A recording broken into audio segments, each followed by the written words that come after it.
आज हम बात करेंगे पेरेंटिंग स्टाइल पर। पेरेंटिंग स्टाइल को समझना क्यों इम्पोर्टेंट है, ये हम बात कर लेते हैं।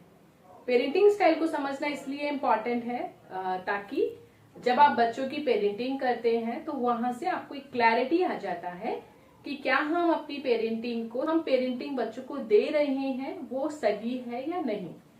तो समझने की कोशिश करते हैं कुछ पेरेंटिंग स्टाइल के टाइप से। तो हम बात कर लेते हैं। सबसे पहले जो फर्स्ट पेरेंटिंग का स्टाइल होता है वो होता है आपका ऑथोरिटेरियन पेरेंटिंग। ऑथोरिटेरियन पेरेंटिंग क्या होती है? ऑथोरिटेरियन पेरेंटिंग का मतलब होता है कि जब भी पेरेंट्स कभी भी बच्चों को लेकर काफी स्ट्रिक्ट और कंट्रोल रहते हैं, मतलब always they try to control them, so उसे हम लोग ऑथोरिटेरियन पेरेंटिंग कहते हैं। यहाँ पर बच्चों का बिहेवियर कैसा हो जाता है? पेरेंट्स पूरी तरीके से अपनी अथॉरिटी वहां पर शो करते हैं, तो बच्चे किसी भी तरीके का डिसीजंस पेरेंट्स के बिना परमिशन के नहीं ले सकते हैं। तो जब डिसीजंस नहीं ले सकते हैं तो बच्चों की जो एक स्किल्स होगी वो इतना डेवलप नहीं हो पाती है। फिर हम बात करते हैं सेकेंड पेरेंटिंग की। उसका नाम है परमिसिव पेरेंटिंग। परमिसिव पेरेंटिंग क्या होती है?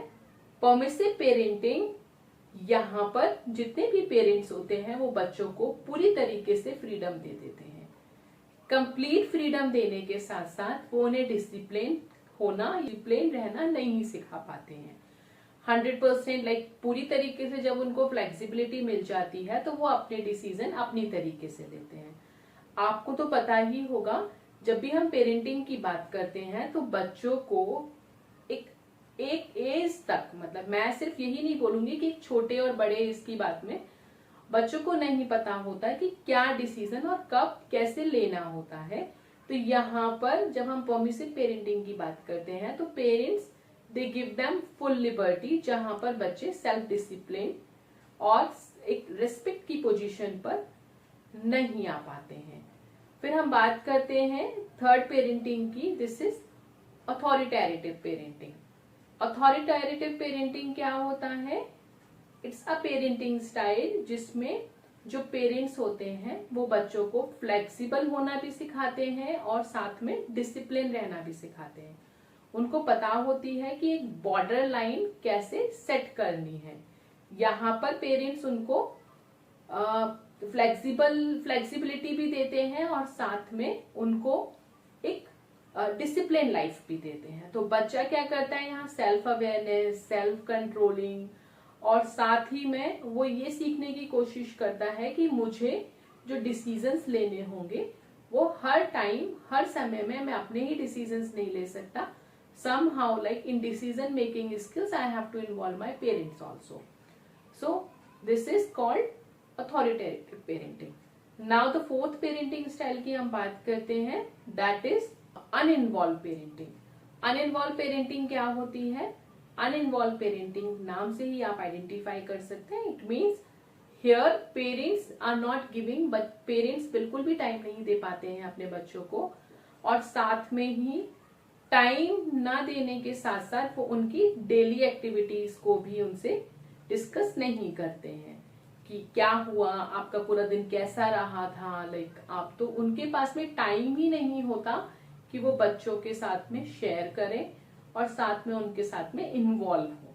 तो यहाँ पर जो बच्चे होते हैं वो अपनी बात को किसी से भी शेयर नहीं कर पाते हैं और काफी अकेला महसूस करते हैं। नेक्स्ट पेरेंटिंग की हम बात करते हैं, दैट इज हेलीकॉप्टर पेरेंटिंग। इस हेलीकॉप्टर पेरेंटिंग की अगर हम बात करते हैं तो हियर जो पेरेंट्स होते हैं वो बच्चों की हर एक एक्टिविटीज पर इंटरफेयर करते हैं।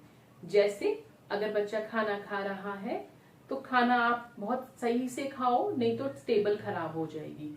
सोफे पर मत कूदो, सोफा टूट जाएगा। या फिर आप ऐसे नहीं ऐसे चलो, ऐसे नहीं ऐसे खाओ। तो हर बात पे जब इंटरफेरेंस वाला पार्ट आता है तो उसे हम लोग हेलीकॉप्टर पेरेंटिंग बोलते हैं। तो यहाँ पर बच्चे जो होते हैं उनको डिसीजन मेकिंग स्किल्स नहीं आती हैं, लाइक वो अपनी डिसीजन मेकिंग स्किल्स में काफी कंफ्यूज हो जाते हैं उस डिसीजन को लेने के लिए।